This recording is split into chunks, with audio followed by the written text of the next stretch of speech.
दिनै आङो पानेजानि पार्ट 1 गामियाव दंफैयो। बेयाव जोंनि गोबां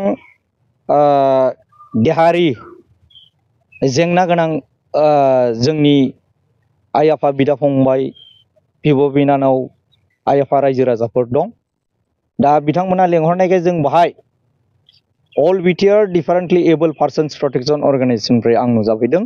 दा बावहाय जोङो रायजोफोरा लेंहरनाय हिसाबै जोङो नुजाफैनानै बेवहायनि रायजो राजाफोरजों जों सावरायदों। सावरायनानै मोनदों गामियाव 17 बोसोराव गोबां डेभेलप जादों होनना बुंदों, खिन्थु लामा माथो ब्रिटिश जुगनि लामाफ्रानो दङ। दा जोङो फैबाय थानाय समावहाय रायजोफोरजों जोङो बाव लेंहर जानानै आङो गोग्गानाय मोनदों गावखौनो गाव। आरो फैबाय थानाय समाव आङो बे गुमा समस्तिनि सासे सरकारनिफ्राय मोनाबाबो जों उदां बिजाथि होनायखौ जोङो गोख्रों हिसाबै जोङो गामि गामि हाबनानै प्रत्येक जोंनि आइ आफा बिदा फंबाय बिब' बिनानाव दिव्यां फोरजों जों सावरायगासिनो दं।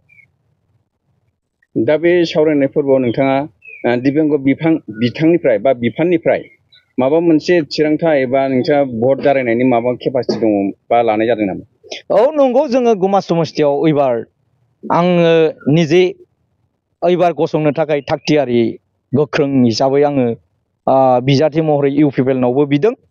दा इउपिपिएल पार्टिया जुदि मानगोनां प्रमद बर' सारा जुदि होआब्ला जोङो मोनबा जिल्लायावहाय जोंहा टटाल जेसेबांखिनि जोंनि आइ आफा बिदा फंबाय बिब' बिनानाव दं आरो बे गुमा समस्तिनि जे हांख्रायनाय बायदि मदद मोनगोन बा आंनिनो लकाल आंनिनो समस्ति हिसाबै आं बेवहाय गसंनो थाखाय रायजोनि जानानै बयनिबो मदद मोनगोनखौ आसा खालामनानै आं थागथियारि जानानै दङ। नोंथाङा बबे जायगायाव बेबायदि मेल मिटिं खालामनानै माबायदि गामियारि रायजोफोरजों अनसायनो मोनदों?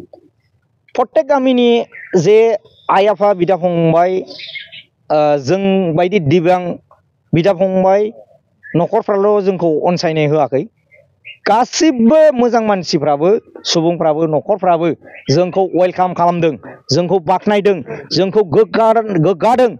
नोंसोरबायदि सुबुङा गसङोब्ला जोङो फैसा थाइसेबो नाङा, ओरैनो जों बर होगोन होननानैबो जोंखौहाय गोग्गानाय, जोंखौ गोजौआवहाय माने बाख्नायनाय खालामनानै जोंखौ गोजौआव थिखोदों आरो।